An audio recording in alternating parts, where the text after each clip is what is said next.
unless the opposition leader is seeking to call to move a motion, the call's to my right. The member for Petrie has thanks, call. Mr Speaker. My question's to the Health Minister.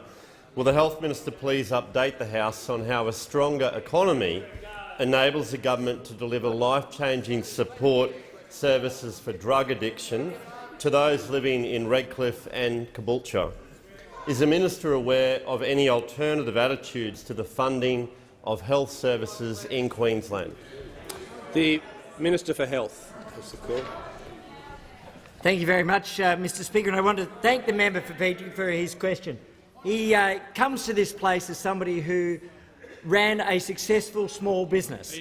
And one of the things he knows is that in order to run a successful economy, as well as a successful small business, you need a plan. Member for Macarthur. And that's a plan which is about ensuring that we have lower costs and the capacity to invest.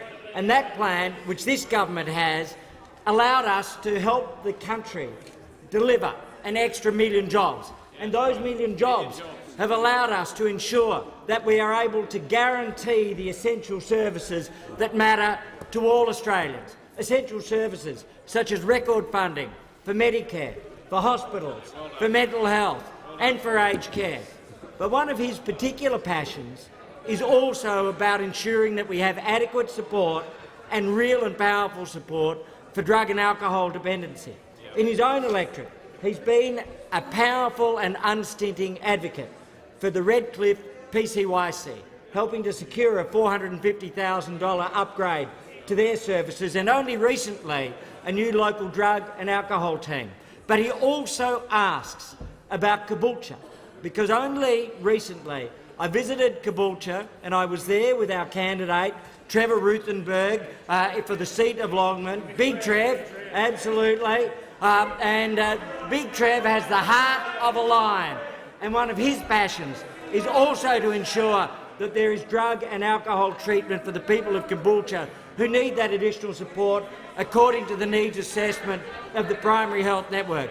And so whilst we were there, we outlined additional funding of $11 million for Lives Lived Well. And that funding goes to residential care and beds, but also to detox and to recovery and day services.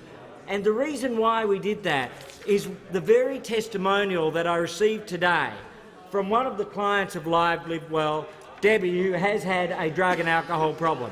And her quote is, "After seeing Lives Lived Well for the past 2 months, I have a better understanding of why I was using ice, and I've got control back over my life. Now I can focus again. I've been able to get a job and get back into my hobbies." That's what we're supporting. That's what matters on the ground. That's what Big Trev is supporting. That's what the coalition is fighting for in Longman. But what that compares with is what Queensland Labor has done. Whilst we've been adding to the Brisbane Metro North $120 million in the last full year to that area for hospital funding, Queensland Labor has cut $20 million from the Brisbane Metro North. And why? Because they can't manage the economy. And if you can't manage the economy—